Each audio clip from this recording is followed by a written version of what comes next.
Afternoon mga kaberks.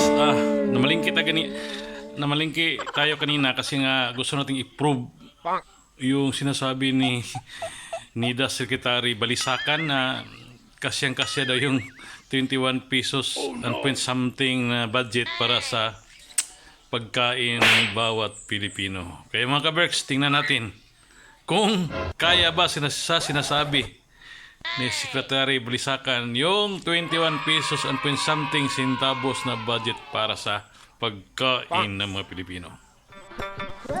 So, ito yung mga kaberks kanina, namalingkit tayo. Itong isa nito, 10 pesos to, isa. So, dalawa yung binili natin. So, 20 itong dalawa. So, magkano na? 20.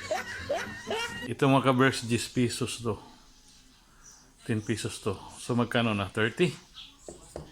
Itong tatlo mga kaberks, nahulog. Itong tatlo mga kaberks, 21 pesos itong tatlo. So lahat-lahat, 51 pesos na mga kaberks.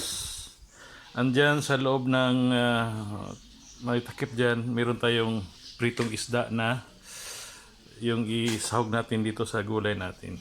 So, sabihin na lang natin na 15 pesos yun. So, yun mga kaberks, yung budget natin. Tapos, siyempre, meron pa tayong asin, meron pa tayong ginisa, meron pa tayong magic sarap. Yun mga kaberks, kaya tingnan natin kung kasyang-kasya ba yung sinasabi ni Balisacan na 21 pesos ang budget ng bawat Pilipino.